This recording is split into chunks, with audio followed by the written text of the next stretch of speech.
Muito bem, que maravilha louvar a Deus junto com o Ministério de Louvor. Obrigado, irmãos. Obrigado, diácono Serginho, pela oração. Que Deus continue abençoando sua vida. Serginho tá on, sempre. Glória a Deus. Irmãos, tem uma pergunta para vocês. Se você pudesse dar uma nota de 0 a 10 nessa pergunta, qual seria? Você se sente livre? Sendo que 0 você não se sente nada livre e 10 você se sente totalmente livre. Qual nota você daria para você mesmo? E qual nota você gostaria de dar? Guarde essa pergunta com você, pense sobre ela, reflita um pouquinho aí sobre ela. Se você se sente livre, sendo que 0 é não livre e 10 totalmente livre. E dê uma nota e no final dessa mensagem eu vou voltar com essa pergunta para que você, depois daquilo que nós conversarmos aqui, entenda se você realmente de fato é livre, ou se você pensa que é livre e não é, ou se você pensava que não é livre e você é livre. Vamos conversar um pouco sobre liberdade na noite de hoje. Existem muitas pessoas que pensam ser livres, mas na verdade não são. E outras tantas pessoas que pensam que não são livres, mas que na verdade são livres. E só existe uma maneira de sermos totalmente livres. E é isso que nós vamos olhar essa noite. Para que isso aconteça, eu convido você a abrir sua Bíblia no Evangelho de João, capítulo de número 8, a partir do versículo de número 23. Obrigado, minha irmã. Deus abençoe.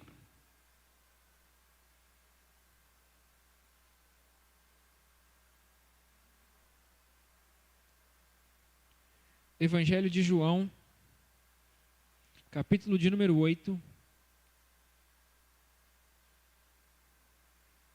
a partir do versículo 23. Mas ele, Jesus, continuou: vocês são daqui de baixo, eu sou lá de cima. Vocês são deste mundo, eu não sou deste mundo. Eu lhes disse que vocês morrerão em seus pecados. Se vocês não crerem que eu sou, de fato, vocês morrerão em seus pecados. Quem é você? Perguntaram eles. Exatamente o que tenho dito o tempo todo. Tenho muitas coisas para dizer e julgar a respeito de vocês, pois aquele que me enviou merece confiança. E digo ao mundo aquilo que dele ouvi. Versículo 27. Eles não entenderam o que ele lhes estava falando a respeito do Pai. Então Jesus disse: quando vocês levantarem o Filho do Homem, saberão que eu sou, e que nada faço de mim mesmo, mas exatamente o que o Pai me ensinou. Aquele que me enviou está comigo. Ele não me deixou sozinho, pois sempre faço o que lhe agrada. Tendo dito estas coisas, muitos creram nele. Versículo 31. Disse Jesus aos judeus que haviam crido nele: se vocês permanecerem firmes na minha palavra, verdadeiramente serão meus discípulos. Versículo 32, preste muita atenção. E conhecerão a verdade, e a verdade vos libertará. Eles lhes responderam: somos descendentes de Abraão, e nunca fomos escravos de ninguém. Como pode você dizer que seremos livres? Jesus respondeu: digo-lhes a verdade.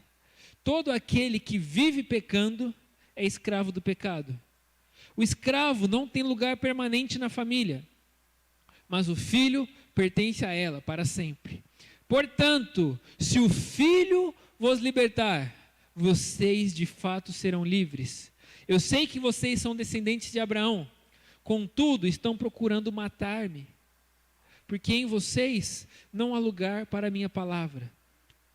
Eu lhes estou dizendo que vi na presença do Pai, e vocês fazem o que ouviram do pai de vocês. Abraão é nosso pai, responderam eles. Disse Jesus: se vocês fossem filhos de Abraão,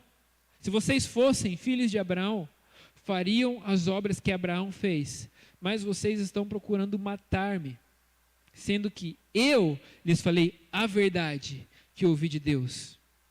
Abraão não agiu assim. Vocês estão fazendo as obras do pai de vocês. Protestaram ele. Nós não somos filhos ilegítimos. O único pai que temos é Deus. Disse Jesus: se Deus fosse o pai de vocês, vocês me amariam, pois eu vim de Deus e agora estou aqui. Eu não vim por mim mesmo. Ele me enviou. Até aí, está bom? Quero que você volte só um pouquinho para o versículo de número 32. Vamos ler mais uma vez esse versículo. E conhecereis a verdade, e a verdade vos libertará. Feche os olhos, vamos orar a Deus mais uma vez, pedindo direção e discernimento dele. Deus, nós queremos te louvar, Pai, porque nós sabemos que o Senhor é dono de toda a palavra, Pai. Toda a palavra da Bíblia procede do Senhor. Nós acreditamos que toda a palavra é fiel, toda a palavra fala sobre o Senhor. E essa palavra que nós lemos, Pai, é suficiente, Pai, para salvar. Essa palavra que nós lemos é uma palavra que é suficiente para transformar vidas. E nós pedimos que o Senhor venha com a tua transformação sobre as nossas vidas. Nós pedimos que o Senhor venha com a tua liberdade para nós, Pai. Tira de nós toda a escravidão que não vem de ti. Tira de nós toda mentira que não vem de ti, toda palavra que o inimigo queira colocar nas nossas vidas, Pai. Nós declaramos que caia por terra agora, Pai, para que a tua palavra permaneça viva na nossa mente, para que a tua palavra permaneça viva em nossos corações, Pai. Usa minha vida esta noite, que cada palavra que sai da minha boca seja colocada por ti, Pai. Tira de mim tudo aquilo que não vem de ti, para que eu seja um canal de bênção para a vida da sua igreja na noite de hoje. Esta é a minha oração em nome de Jesus. Amém. Conhecereis a verdade e a verdade vos libertará. Eu quero começar chamando a atenção para duas palavras que falam esse texto, que é conhecereis e a palavra verdade. Vamos entender essas duas palavras para depois nós entendermos o conceito de liberdade que somente através dessas duas palavras podem ser gerados nas nossas vidas. Conhecer. Você conhece a Jesus? Mas você conhece a Jesus de verdade? Conhece a Jesus de fato? Porque existe uma grande diferença entre conhecer e saber coisas a respeito. Por exemplo, Neymar, jogador de futebol. Eu conheço o Neymar, eu posso dizer assim, ó. Eu sei que o Neymar tem 28 anos. Eu sei que o Neymar é um jogador de futebol. Eu sei que ele joga no Paris Saint-Germain, um time que fica na capital da França, Paris. Eu sei que o Neymar é um excelente jogador. Eu sei que ele é filho do Neymar. E eu sei que ele tem uma irmã que chama Rafaela. Eu sei que ele joga também na seleção brasileira de futebol. Que ele já participou de 2 Copas do Mundo, que ele foi o camisa 10 na medalha de ouro da seleção olímpica no ano de 2016. Essa partida foi disputada no Rio de Janeiro, nas Olimpíadas do Rio 2016. Olha, sei muitas informações a respeito do Neymar. Eu sei inclusive que ele nasceu no ano de 1992. Mas eu conheço o Neymar? Eu nunca vi o Neymar pessoalmente na minha vida. Nunca conversei com o Neymar. Eu sei muitas coisas a respeito do Neymar. Mas se alguém chegar e perguntar para o Neymar, Neymar, você conhece o pastor Lucas, lá de Presidente Prudente, da igreja do Vale do Sol, de Bernardes, de Dracena? Ele vai falar, quem? Pastor quem? Porque eu não conheço o Neymar. Pastor Jackson. Eu não sei que ano que o pastor Jackson nasceu. Eu acho que ele deve ter uns 48 anos. Estou certo, Jackson? 48? 52, ó, errei por 4. Então, se eu fizer as contas aqui, 52, nós estamos em 2020. Ele deve ter nascido em 1920, estou brincando, 1968? 1900, ó, minha matemática não tá, eu demorei um pouquinho, mas eu não sei que ano que ele nasceu. Mas eu conheço o Jackson. Eu vejo o Jackson quase todos os dias. E apesar de não saber certas informações a respeito dele, eu conheço. Sei sobre o caráter dele, sei sobre a dignidade, sei sobre a integridade. Conheço ele desde que era criança. Aliás, já falei aqui que ele me batia muito quando eu era criança. Quero deixar o meu protesto aqui. Que eu apanhei muito do pastor Jackson. Depois, quando eu cresci, ele não se meteu mais comigo, não. E se você perguntar de mim para ele, ele vai falar muitas informações. Talvez não tantas. Talvez ele não saiba o dia do meu aniversário. Talvez não saiba a minha idade. Mas ele me conhece. Existe uma grande diferença entre conhecer e saber coisas sobre. Hoje em dia existem muitas pessoas que dizem que conhecem a Jesus, mas de fato não conhecem. Sabem coisas sobre. Pessoas que até leem a Bíblia. Eu conheço pessoas que sabem muito da Bíblia, aliás, têm doutorado em estudos da Bíblia, mas que não conhecem a Jesus de fato. Eu fico perguntando, se alguém chegasse para Jesus e falasse assim, sabe o pastor Lucas? O que será que Jesus falaria sobre mim? Será que Jesus me conhece? Se alguém perguntasse para Jesus sobre você, meu irmão, sobre você, minha irmã, o que será que Jesus diria sobre você? Existe uma grande diferença entre conhecer e saber a respeito, saber sobre. Conhecer. Outra palavra. Verdade. O que é a verdade? Estudando outro dia sobre a palavra verdade, eu fui buscar algum conceito mais filosófico sobre a palavra verdade. E um conceito que eu achei muito interessante é que a verdade é a totalidade de informações sobre algo específico. Então, se eu quiser saber a totalidade desse computador, eu preciso saber todas as informações, porque aí eu vou saber a verdade sobre esse computador.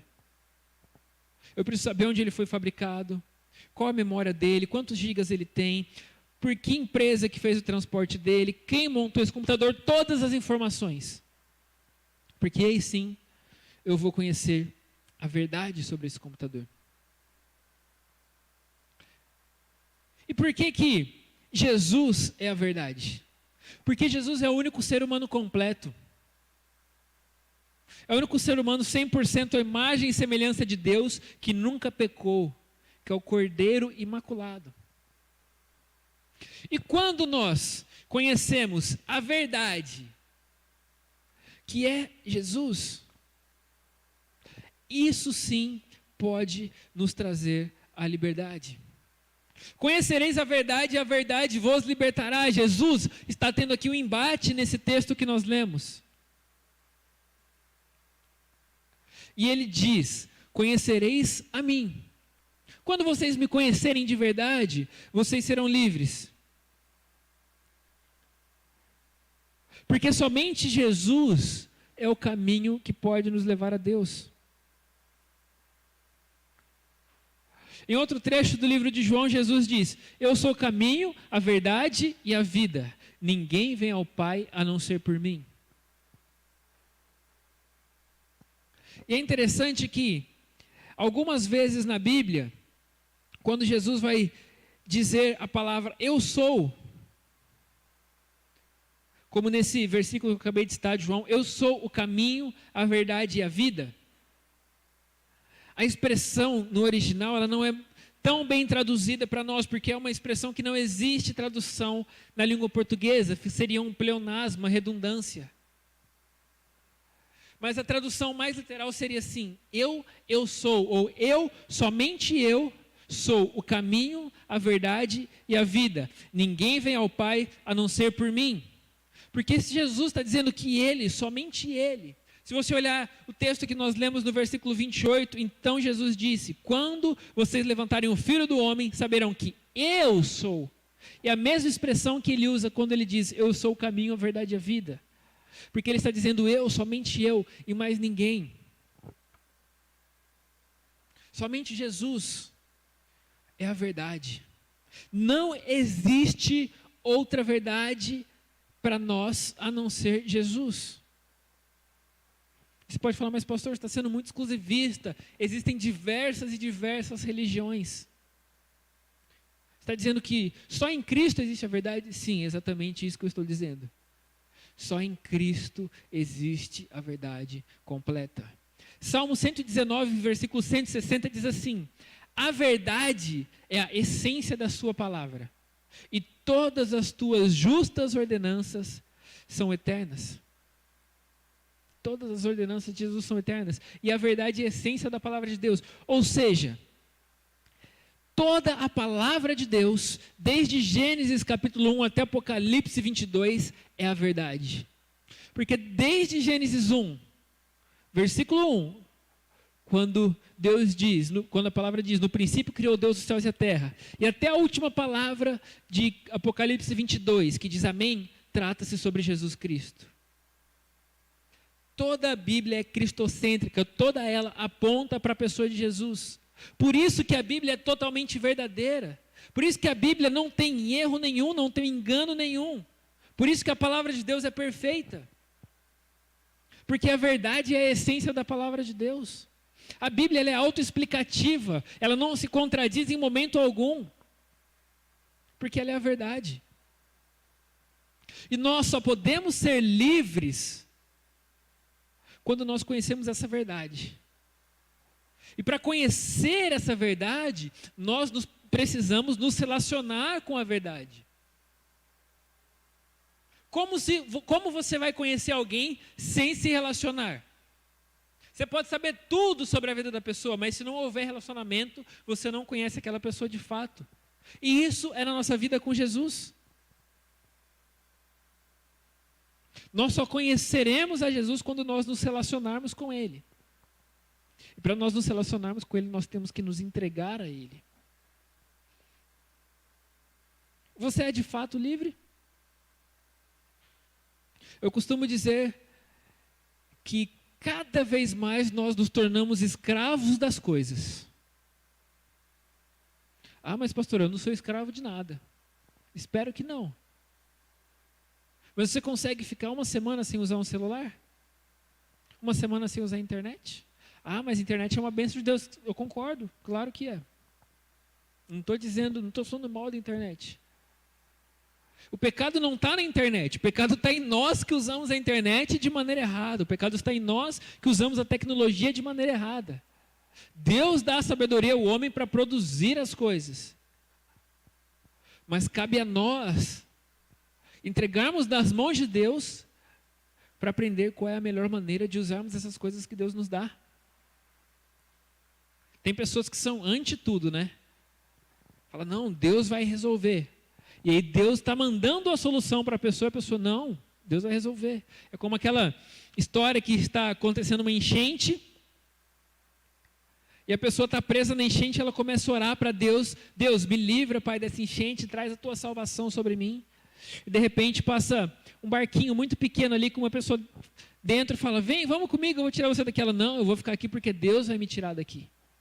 Deus vai me livrar dessa enchente. Depois passa um barco um pouco maior, oferecendo ajuda, e diz, vem comigo, eu vou te tirar. Não, eu confio em Deus, Deus vai me tirar daqui. Depois passa um barco grande, com salva-vidas, com bombeiro, tudo, vem. Vamos, a gente vai te salvar. Não, não preciso de vocês. Porque eu confio em Deus e Deus vai me tirar daqui.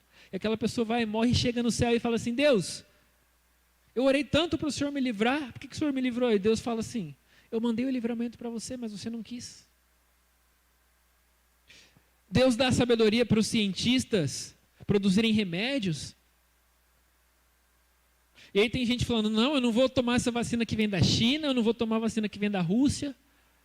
Meus braços estão com o nome reservado já. Um chama China, outro chama Rússia, a que vier primeiro eu estou tomando a vacina. Nós precisamos aprender a confiar em Deus. A sermos livres através dele. E nós precisamos ter obediência à verdade. Obediência a Cristo, porque não adianta nós falarmos que conhecemos a verdade se nós não obedecemos essa verdade. Não adianta eu falar que eu conheço a Cristo se eu não obedeço a Cristo e os mandamentos dele para mim. 1 Samuel 15, 22 diz: é melhor obedecer do que sacrificar. É melhor obedecer do que sacrificar. E como obedecer? Eu listei algumas coisas aqui de maneiras que nos ajudam a obedecer. Primeiro, aceitando que Cristo tem razão e não nós. Não adianta eu querer brigar com o que está escrito na Bíblia, mesmo que aquilo vá contra a minha vontade. Ah, eu acho isso, mas tá bom, não importa o que eu acho, importa o que a Bíblia diz. Aceitando que eu não sei das coisas, que quem sabe é a Bíblia. Eu já falei isso várias vezes e eu não canso de repetir que a Bíblia é o nosso manual de fé e prática. É o manual de funcionamento. Se você tem alguma dúvida sobre alguma coisa, vá na Bíblia, que a Bíblia tem a resposta, tem os princípios que dão resposta para isso. Como ser obediente? Tendo consciência que a vontade de Deus é sempre a melhor para nós. A palavra dele diz que a vontade de Deus é boa, perfeita e agradável. Como obedecer? Entendendo que a lógica de Deus não tem nada a ver com a nossa lógica. É totalmente diferente. Ah, não faz sentido para mim. Não precisa fazer sentido. Aceita a vontade de Deus na sua vida. Qual sentido faz para alguém? Qual sentido faz para alguém tomar um tapa na cara e virar a outra face? Não faz sentido. Mas é o que Deus fala para nós.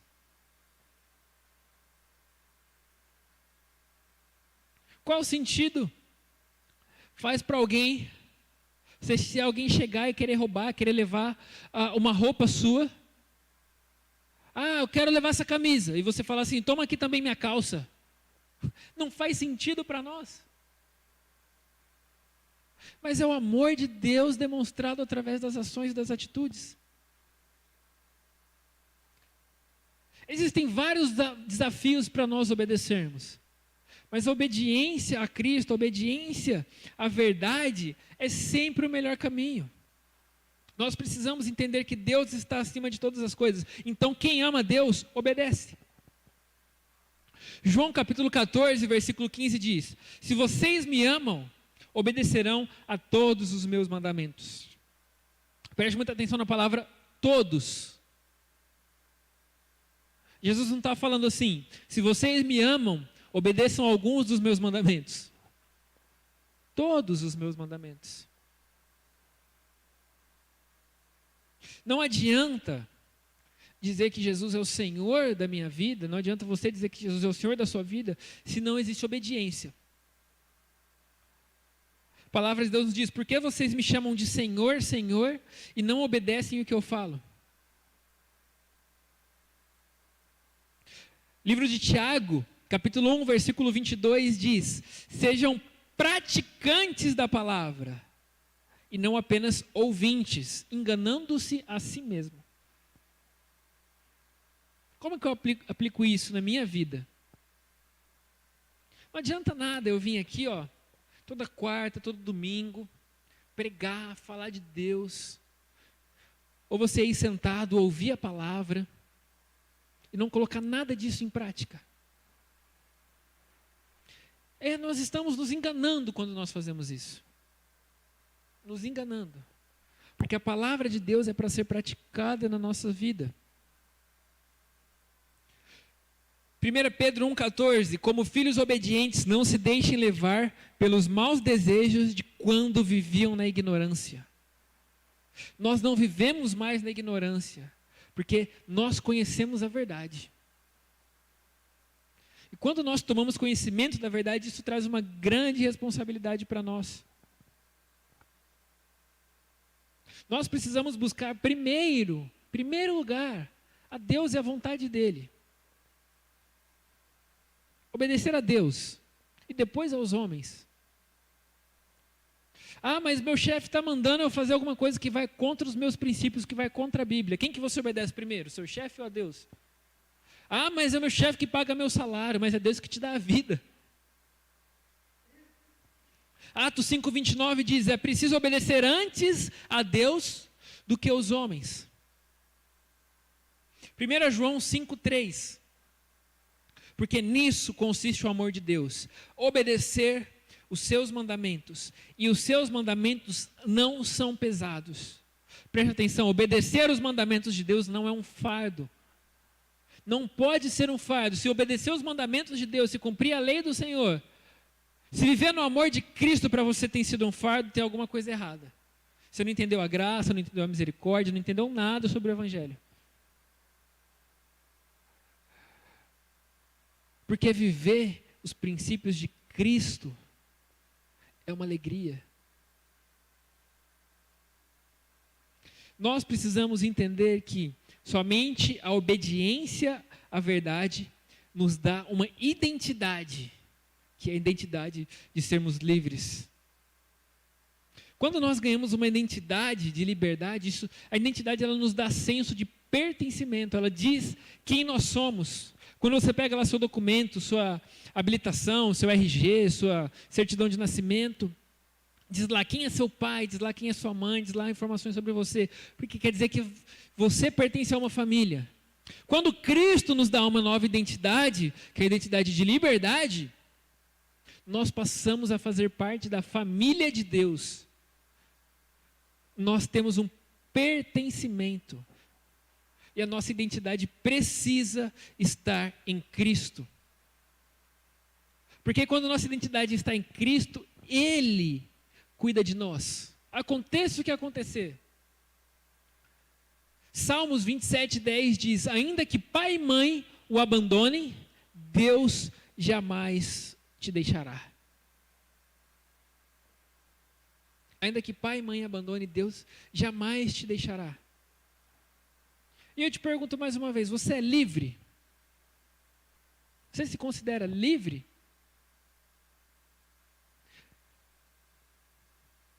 Quando nós somos livres, nós entendemos que servir a Deus não é um peso, não é um fardo.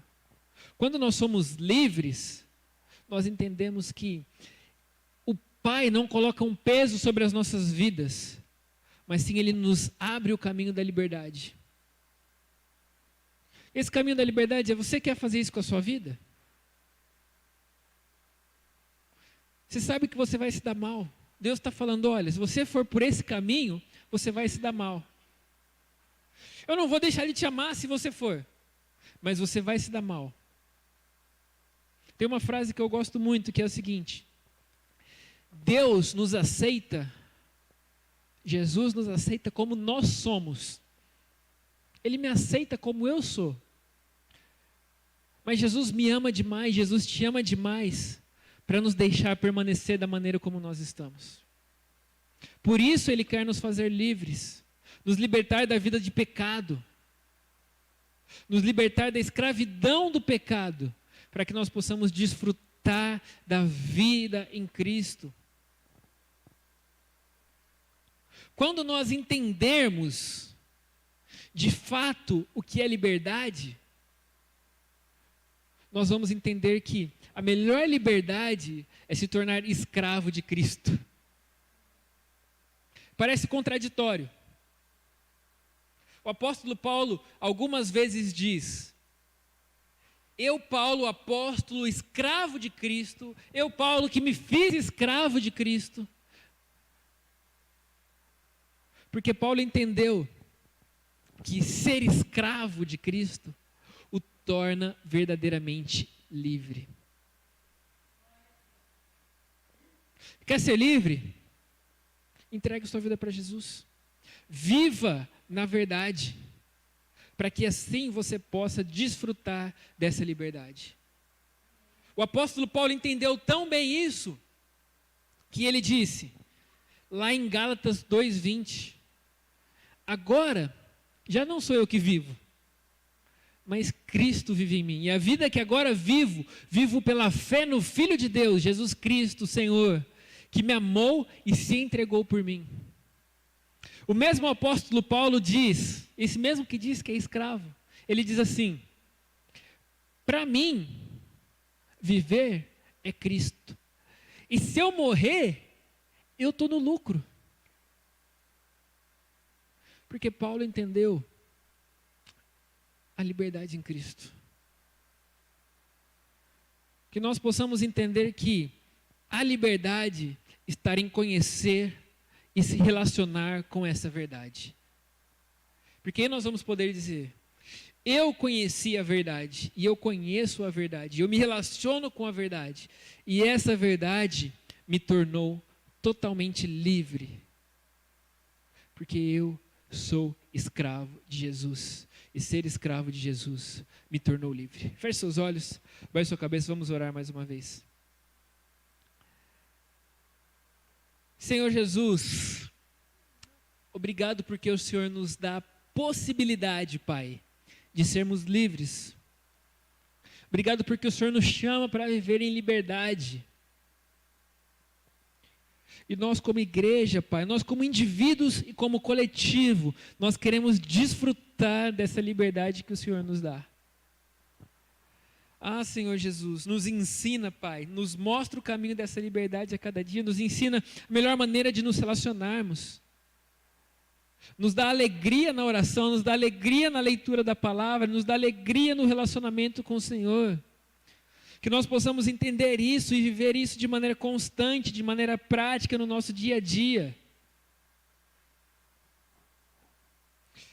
Senhor, que o Senhor continue falando aos nossos corações, que essa palavra continue ecoando, reverberando na nossa mente, no nosso coração, quando nós sairmos daqui, e que nós possamos sair daqui vivendo, experimentando essa liberdade, que só existe através do Senhor. Muitas vezes o mundo quer nos dar a impressão que nós somos livres, mas que nós não caiamos nessa armadilha, que nós não caímos nessa enganação que o mundo nos dá liberdade, porque a liberdade vem somente do Senhor para nós, Pai. Nós te louvamos e te agradecemos e pedimos, Senhor, nos ensina a desfrutar da liberdade que o Senhor tem para nós. Esta é a nossa oração em nome de Jesus. Amém. Amém.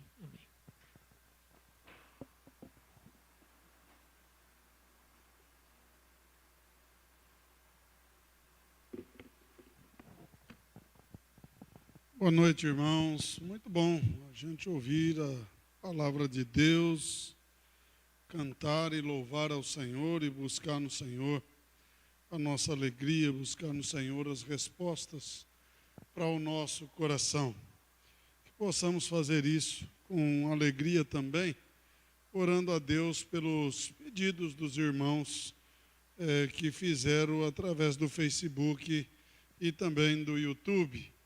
Só lembrar aos irmãos que amanhã, às 20 horas, nós temos o culto de ensino, né? Nossa escola dominical em Dracena, e estaremos lá amanhã em nome de Jesus estudando sobre alguns personagens bíblicos. No domingo de manhã, nós teremos o culto aqui às 10 horas, em Dracena. Na parte da manhã estaremos entregando as feijoadas, fazendo as feijoadas, e à noite às 19h30 com o nosso culto de louvor e adoração, e também às 19h30 na IPI do Vale do Sol. Então será um final de semana bastante agitado para que a gente possa aí estar com o nosso foco, o nosso alvo sendo empenhado em Cristo. Amém? Nós vamos orar pela Ana Paula, que pede por sua amiga, da Ellen Carla, que está em estado grave por conta do Covid, para que Deus traga cura e libertação sobre ela.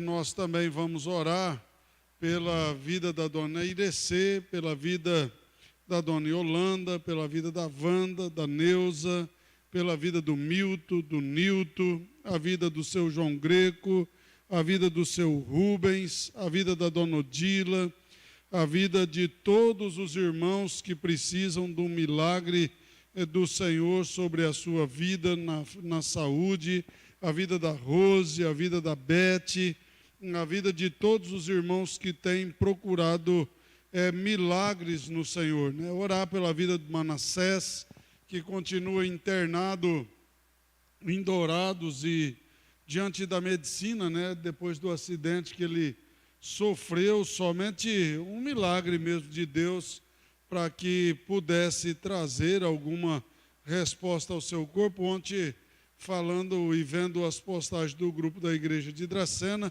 ele retomou, né? Ele acordou e ainda está meio atordoado. Hoje eu não sei se passou pela cirurgia de fêmur, mas nós temos certeza que Deus está intervendo, Deus está agindo na vida do Manassés, e Deus vai dar ainda vitória para aquela família, para a família do seu Rubens e todos os seus filhos, em nome de Jesus. Vamos curvar a nossa cabeça, vamos nos colocar diante de Deus. Você aí na sua casa que tem mais alguém que você queira pedir oração, você que está aqui na igreja, que quer colocar a vida de alguém, que você possa se curvar diante do Senhor e prostrado clamar ao Senhor por um milagre, por uma maravilha. Senhor, em nome de Jesus Cristo de Nazaré, Tu és o Senhor da nossa vida, nossa verdade, aquele que escreve a nossa história, aquele que tem a nossa vida nas mãos. E nós suplicamos a Ti, Pai, para que o Senhor entre com a Tua provisão, que o Senhor entre com a Tua misericórdia sobre as nossas vidas, toque os nossos olhos, ó Pai amado e querido, para enxergarmos o caminho que o Senhor tem para nós, enxergarmos as coisas ao qual o Senhor quer falar conosco. Em nome de Jesus, olha, Senhor, os nossos pedidos, as nossas orações, as nossas necessidades. Tu sabes, ó Pai, aonde é que nós estamos clamando ao Senhor, por que é que nós estamos suplicando ao Senhor, se é por saúde, se é por problemas, ó Pai amado, na nossa casa, na nossa família, no nosso lar, se é, Deus amado e querido, algo relacionado aos nossos parentes, aos nossos irmãos, aos nossos filhos, aos pais, em nome de Jesus, Senhor, Tu és o único que pode lançar sobre as nossas vidas a Tua provisão e mudar aquilo que estamos sofrendo, que estamos vivendo de maneira irregular, e que o Senhor entre com a Tua paz, com a Tua cura. Olha, Pai amado e querido, e transforma a nossa vida. Eu suplico ao Senhor que entre com a Tua provisão, aqueles que estão internados nos hospitais, aqueles que precisam do milagre do Senhor, aqueles que estão lutando contra tantas outras enfermidades, outros que estão lutando por esse Covid. Tu és o Deus que pode passar nos hospitais, nas UTIs, tocar nos pulmões, levar embora toda a infecção, toda a pneumonia, toda a trombose, todo o coágulo, aonde esse vírus está trazendo malefício para esse corpo, que o Senhor possa curar, ó Pai, ainda que para o ser humano parece impossível, que o Senhor entre com a Tua provisão. Eu suplico a Ti, Pai, converta o coração do marido ao coração da esposa, o coração da esposa ao coração do marido, que o Senhor venha, Pai amado e querido, lançar fora todo espírito de separação, de contenda, de divisão, tudo aquilo que não provém do Senhor, e traga unidade nos lares, unidade ao meio das famílias, em nome de Jesus. Pai amado e querido, converta o coração dos filhos ao coração dos pais, o coração dos pais ao coração dos filhos, e o coração das famílias ao Teu coração. Pai amado, olha para o clamor dos pais sobre a vida dos filhos, filhos que estão lançados à perdição, filhos que estão lançados ao vício, à droga. Pai, em nome de Jesus, nós repreendemos todo vício de cocaína, todo vício de maconha, tudo aquilo, Pai, que tem levado os filhos a viver uma degradação, viver escravo, Pai amado e querido, de tantos vícios, da pornografia, da prostituição. Em nome de Jesus, Pai, Tu és o único que pode transformar, que pode olhar para a vida desses filhos, olhar para a oração dos filhos, que também suplica pelos seus pais, que estão vivendo no meio da perdição, seja da droga, seja da pornografia, seja da promiscuidade. Pai, nós suplicamos por um milagre, nós suplicamos pela tua intervenção e libertação sobre as famílias. Pai, aonde há trevas, seja a sua luz. Pai amado e querido, olha e coloca agora a tua luz, que é a tua verdade, nos lares, nas famílias. Olha, Senhor, para aqueles que clamam, pedindo ao Senhor socorro na sua vida financeira. Tu és o Deus que provê e não deixa jamais o justo mendigar o pão. Em nome de Jesus Cristo de Nazaré, abençoa a tua igreja, abençoa o teu povo para ser provisão na vida daqueles que precisam de alimentar as suas casas e as suas famílias. Pai, nos ensina que melhor é o que dá do que aquele que recebe. Em nome de Jesus, Pai, que o Senhor venha abençoar a sua igreja de Presidente Bernardes, derramar da tua graça, da tua misericórdia, do teu avivamento, que o Senhor derrame sobre essa igreja, Pai, fogo do teu altar, para que haja um aquecimento no coração dos irmãos e que assim, Pai, nós possamos fazer essa igreja multiplicar em graça, em bondade, em fidelidade ao Senhor. Olha para a igreja de Dracena, para a igreja do Vale do Sol, para todas as igrejas sobre a face da terra, em nome de Jesus. Amém. Que Deus nos abençoe e nos dê um restante de semana abençoado para a honra e glória do nome de Jesus. Até amanhã e fique com o Espírito Santo aí na tua casa. Vamos ficar em pé e vamos receber a bênção do Senhor.